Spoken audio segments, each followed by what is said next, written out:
to see you again. Good to see you again. It's been a long time. As so, what's new? What's happened in your life in Hmm. this time? Wow. So so many things. I can't I can't summarize them. Uh, I think the most important thing is which one do I choose? Um, it's probably around confidence and testing things and seeing that actually it works in the sense that I think for me what was difficult with confidence is to really trust that if I say okay, I will occupy my space fully and I will be here and super grounded and confident and things will work, because the fear that was around confidence was often if I occupy fully my space, then I will take somebody else's space, Mm. or I will come across as arrogant, or I will, it will work for once, but then it's going to crash down next time. So I think those past weeks and months have been a lot of experimenting around that and seeing that it's not that serious if I try things, and it doesn't mean like it's not a commitment for life. If I don't like it, I can change and go back to the old way. Well, obviously I don't, but that's, I think that it was somehow becoming a bit more playful and seeing that I can try things and it's fine, and it's not such a big thing. It's important because I'm learning something, but it doesn't, um, yeah, the consequences will not be as horrible or crazy as my mind is telling me that it could be. Here. But that's the main,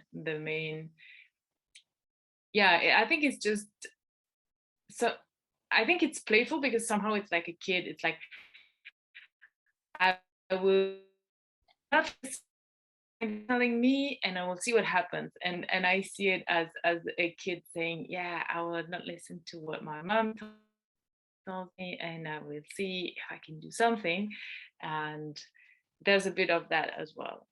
Mhm. And so yeah, that type of energy and explorations. Yeah, it's interesting to. I mean, it sounded.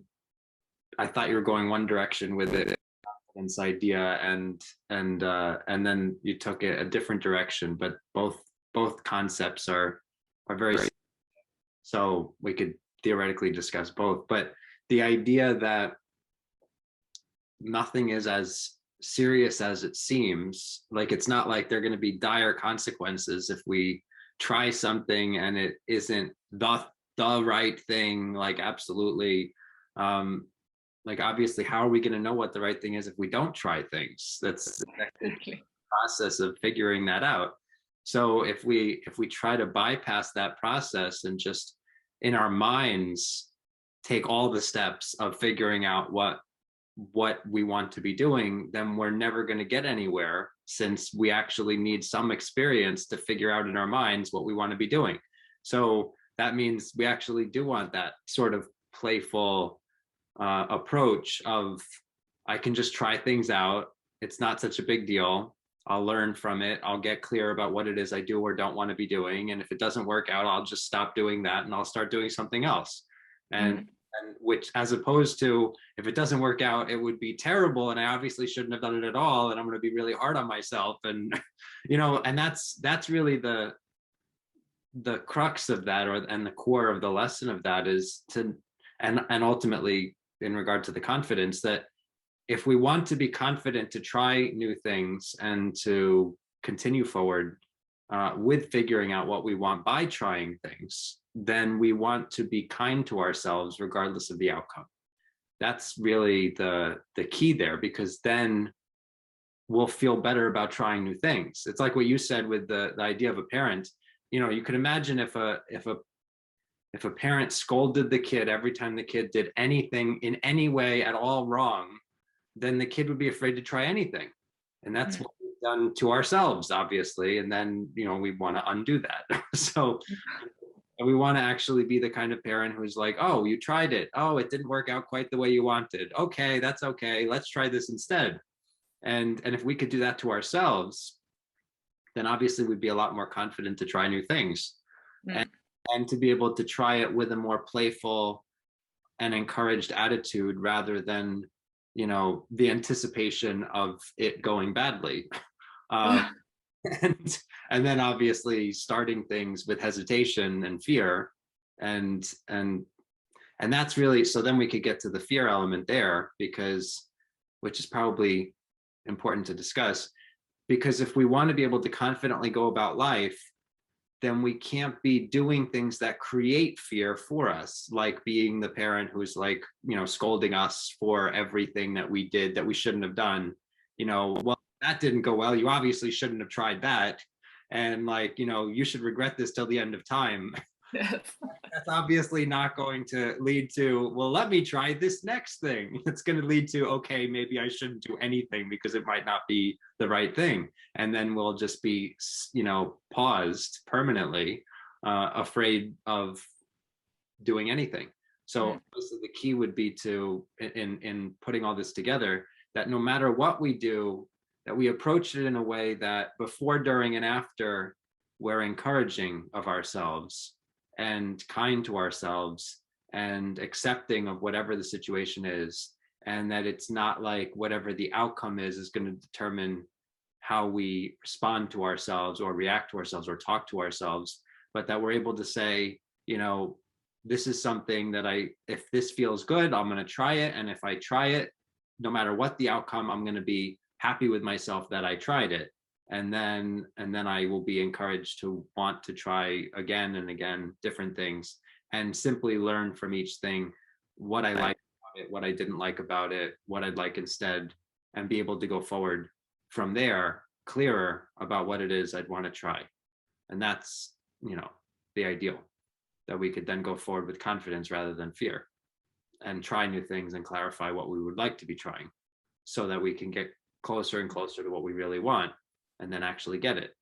Where otherwise we would just be staying in our heads hoping that we one day figure out what we want, but too afraid to try anything to figure out if it really is what we want or not. Yeah, I think it's what I've noticed, that for me at least, the fear is really connected to the belief that I should know in advance, like I should know without having learned anything. And this is so strong, and I see it like manifested in so many areas of my life. And it's very interesting to try to understand where it comes from, because I can see that part of it is from like the school system, that you I think it feeds this idea that you're supposed to know without really having learned anything before, because it's counting.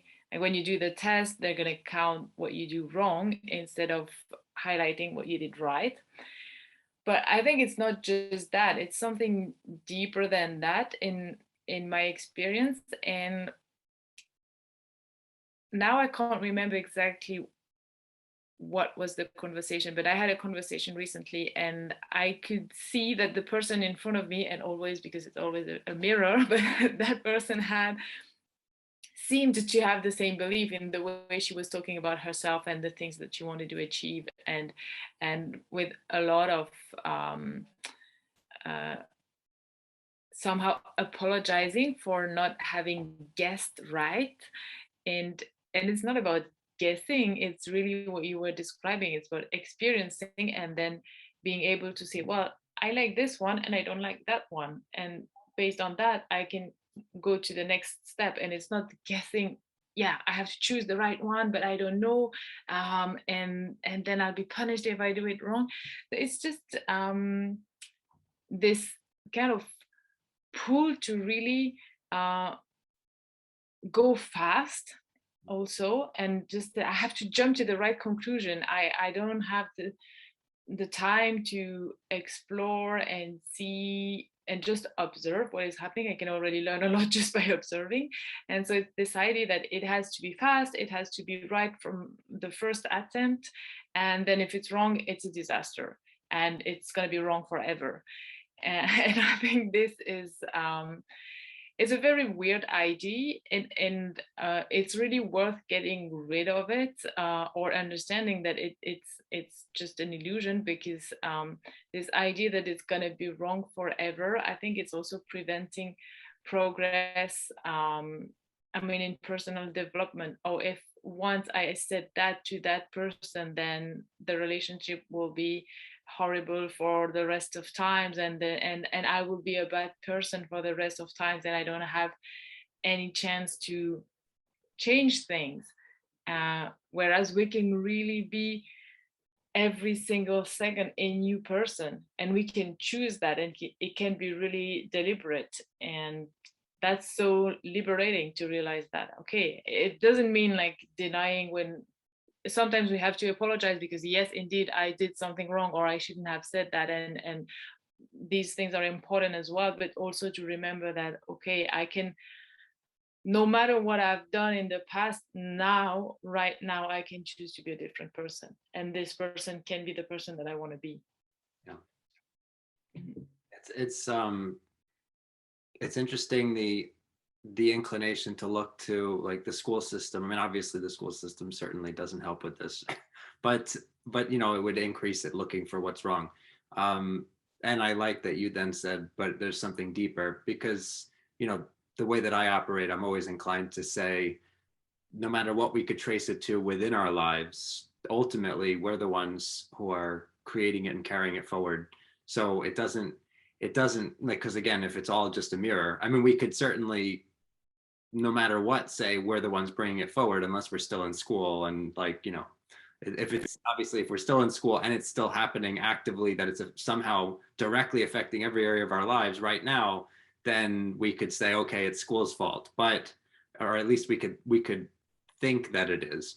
But if, especially if we finish school, or we aren't talking to our parents, or we aren't, like, you know, interacting with whoever we're saying was the reason we're feeling this, then we're the ones who are bringing it forward. And I would say we were even the ones who started, and that was like a mirror and support of what we made ourselves feel. So then looking at it from this perspective, ultimately notice that like the theme that you're describing, it's like this anticipation of regret, that like whatever you choose, somehow it's possible that it could be wrong, and if it's wrong, it's going to be like somehow permanently bad. Yeah. And it's kind of like we're walking a very, very narrow bridge, like a tightrope, you know. And like if we misstep, then like it's the end of everything, because we'll fall and that's it. And in reality, it's more like we're walking on a mile wide bridge, and we're somewhere like near the middle, and even if we like veer off all the way, you know, to the side, we're still going to be on the bridge, and it really won't matter.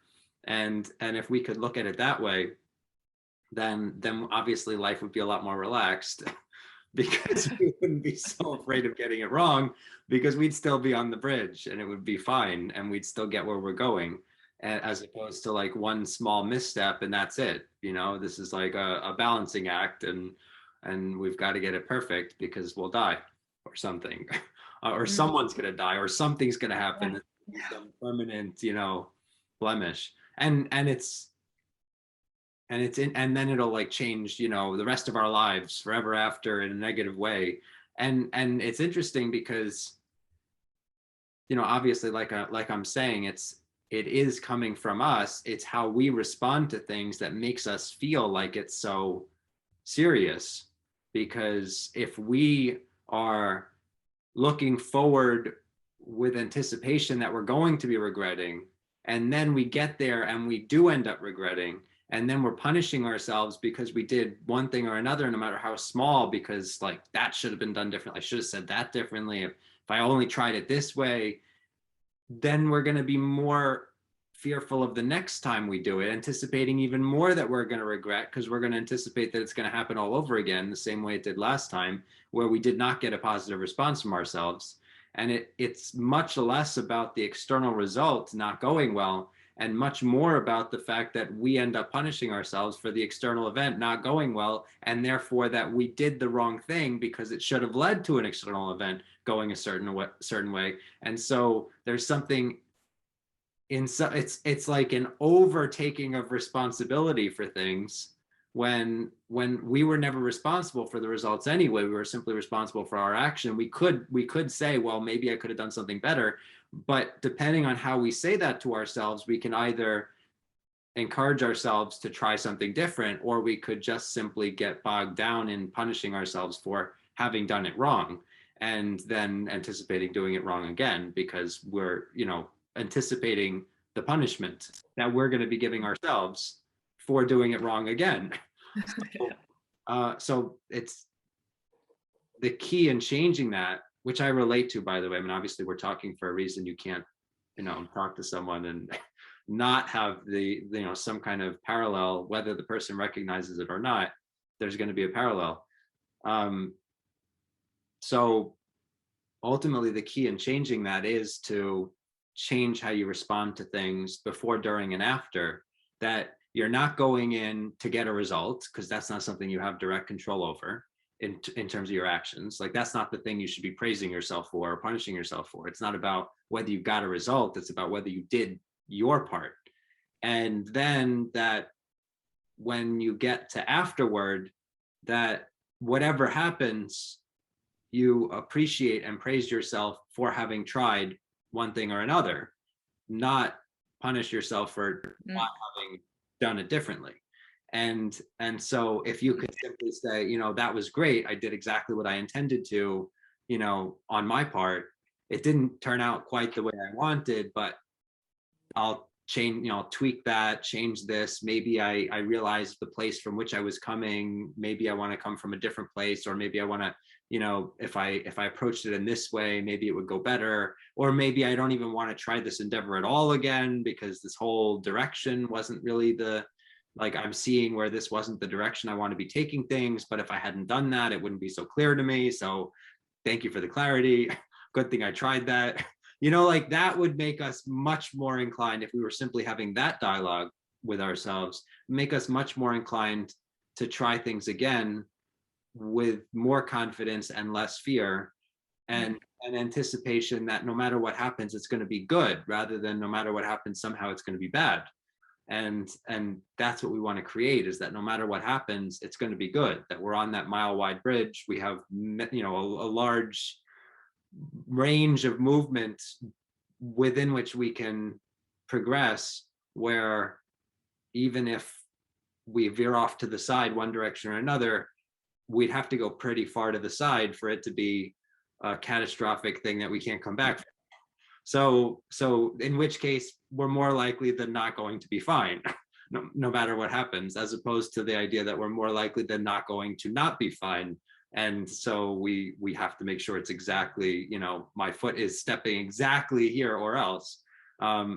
So to change that perception that more likely than not we will be fine, that comes from going in with a positive mentality that's focused on discerning what feels right for us, and coming out with a positive mentality, and going through even, during things with the idea of actually talking to ourselves positively and encouragingly, and appreciating what we did, rather than not appreciating that it didn't lead a certain way, or that we didn't do exactly what we think we therefore should have because of what happened or whatever, but simply appreciating what we did. And then, sort of key to a lot of this, appreciating the clarity that we get from it, because whatever clarity we get from it, we only got because we tried it.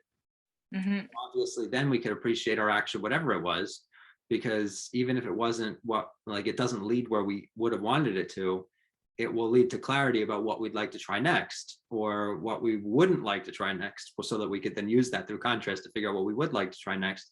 And so, and obviously that clarity is what progresses us along in getting what we want. Otherwise, we would never get anything that's different from what we have. We've got to try things, get clarity, progress further with that clarity, try things, get clarity, progress further with that clarity. And the only reason we would think I should have known this without doing anything is if we're punishing ourselves when we're getting it wrong over and over again, because then we think, well, oh, I obviously should have done that differently because I'm getting a punishment for myself for having done it wrong. When I, obviously, therefore I should have known. I obviously should have known, otherwise I wouldn't be punished for this. Like, it's like I'm being graded for a test that we didn't even learn the material yet. I obviously should have known already, like I should have just known. And then, but we're the ones who are doing that to ourselves. So we're the ones who can change that. Mm. And I think when we can, as you say, when we can celebrate ourselves for having tried, then it also helps the brain be more willing to observe what happened and learn from that, because it doesn't get punished. Otherwise, it's okay, you shouldn't have done that. It's bad, I'm punishing you. And then of course it's not the place where you want to stay. So it's like the mind is going away from that and not learning, and then we repeat the thing. And one thing that also helps me is the positive anticipation of the result or the outcome, because as you said, it's not the outcome that's really important, it's what we learn from that. But still, when it turns out fine, it's always nice. And anticipating that, yes, it will just be fine, and I don't have to know exactly how it's going to happen. I just have to do my part and be super focused on that, and put the good energy into it, and expect that, wow, yes, it will be great. Maybe it's going to be even greater than what I imagine.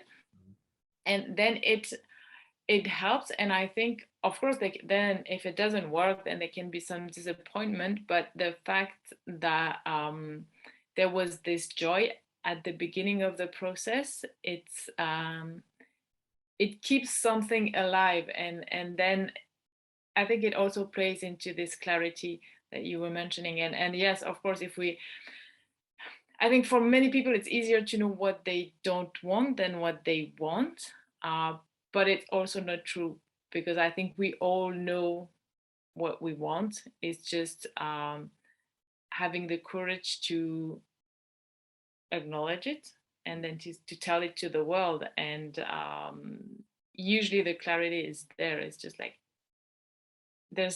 it's fake smoke in front of it, but it's and it's through trying that we know. And yeah, it's really interesting. And also, to even when sitting in the park and watching children play, and then you watch the parents as well, and you can have all the variations of what you were describing before.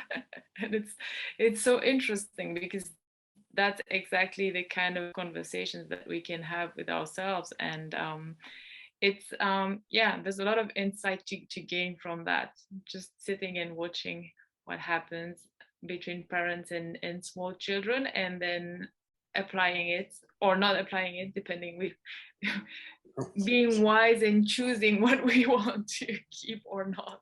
Mm-hmm. It's interesting you brought up the idea of disappointment, and obviously, like, I mean, that's a big part of what we're talking about here, because it depends on how that comes into the picture as to whether that turns into us punishing ourselves or using it, learning from it, and continuing forward. And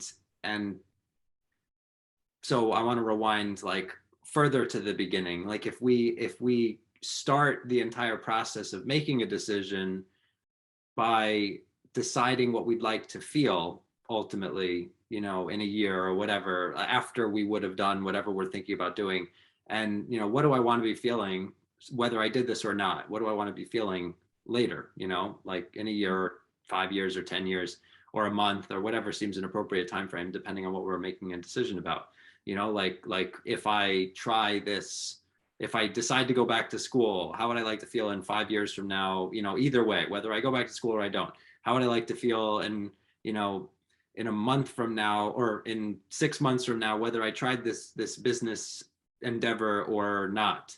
And and if we could decide what we want to feel first and make it not about an outcome, but about a feeling outcome, not about a physical outcome, but about a feeling outcome, then we could ask ourselves, how would I feel if I tried this from that picture? If in 6 months from now, this is what I feel, how would I feel if I tried this business endeavor? How would I feel if I didn't try this business endeavor? Or how would I feel in 5 years? If I feel what I want to feel in 5 years from now, stepping into that space, imagining that, how would I feel if I did go back to school, or how would I feel if I didn't go back to school? And if we could then choose the one that feels better and simply do it because it feels better, then whatever the outcome actually ends up being of our decision, it's not about a physical outcome. It was about a feeling in the first place. We were making the decision based on, this is what I want to feel, this is what feels right, so let's try it. Then the disappointment is different, because if we could remember that the goal was a feeling in the first place, then we don't necessarily know how it's going to look in terms of physical support for that feeling. And so it might not turn out the way we thought we were imagining or intending or whatever, but if it still leads to that feeling outcome, then what does it matter? It means that we get what we really want.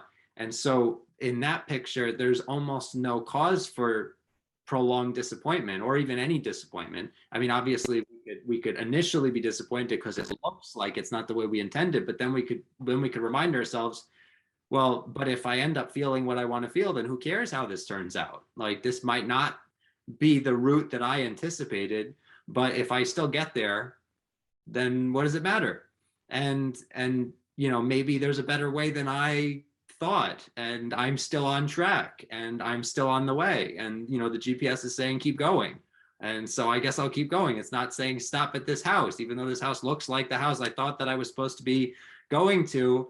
It's still saying keep going, so I'm gonna, it says go straight. It doesn't say turn into this driveway, so it doesn't say you've arrived. It doesn't say, so I'm gonna keep going. I'm gonna follow the GPS, and that the feeling within me that obviously I'm still on the way, and see how that pans out and what ends up happening, and know that it's still on the way to my good feeling. Now, the thing is with this is, if we're reacting with extreme disappointment and really getting upset with ourselves, or upset with the situation because it's not looking the way we wanted it to, then we're already off track with our feeling goal. And so we're the ones taking ourselves off track at that point. If we're starting with the clarity that this is what I want to feel, and we remember along the way that that's the goal, the feeling, not the thing, then the only way we can get off track is if we start reacting to things with the idea that it should have been different externally, and then creating less good feelings within ourselves, which would then be our own version of punishing ourselves, as opposed to, I'm still on the way, and somehow this is still going to end up good, in which case we're already feeling better, and we're already actually still on the way toward our positive feeling destination, just by being positive about how it's turning out. And then we can look at it, like you were saying, totally different mindset. We're either going to retreat from it because we're being punished, or we're going to be more present and attentive and learn from it and get clarity because we're being praised or encouraged. And so we want to be here. Obviously, once we're punished, that retreating, it would make it that we wouldn't even be able to navigate from there to the best. Like, how do we continue forward in a good way and learn from this and get clarity and keep being on the way toward this positive feeling? Where if we're not punishing ourselves and retreating, but instead encouraging ourselves and leading ourselves to be more present and open to the possibilities, then we could see, well, where do I navigate from here? Because I wasn't expecting that I wouldn't be stopping here. I thought this was going to be it, but it's not it. So what's next? But this is okay, because now I'm learning, like, I didn't really want this. I actually want this instead. Let's navigate around this, use this greater clarity, continue forward. And we would be more likely to do that with a more positive and encouraged space and mentality. And obviously, we're the ones who create that. It's not anyone else. So if we are simply being more positive and encouraging to ourselves about the situation, and remember, feeling good is the goal. So if we're making ourselves feel bad, we're making ourselves off track, not the external things. It's not the external thing's fault. and we could then learn from things and say, well, you're right, it's true, I didn't really want this particular thing anyway. Now that I'm thinking about it, I just thought I'd have to settle for that if I wanted to get this, and but actually it's not even the best route anyway, or whatever it is, that we can get some clarity, use it, and continue forward with, this is what I would really like instead. And then we can continue forward in that direction and see where that takes us, remembering that the positive feeling is the goal anyway, and that we're just now exploring how we get there. Because in some sense, we already decided, we sort of fast forwarded the movie of our lives to 6 months or a year or 5 years or whatever from now, and we decided this is what I want to feel in that picture. And so then we rewind the movie and we say, well, let's see how we get there. In which case, we don't know. And if it doesn't happen in a certain way, because we're just going to see how we get there. We decided this is where we end up. Let's see how we get there. Yeah, and I love it that you speak from feeling, because it's not something that you can think. You can think, well, this is the place where I want to go, but when you start feeling it, then that's where the answer is going to be, the direction is going to be. And I think every time we enter into a negative state of mind or blaming ourselves, then it blurs our ability to perceive what feels right, what feels expansive, what feels light, and then we just can't get that signal properly, and we get even more lost because we lose access to that.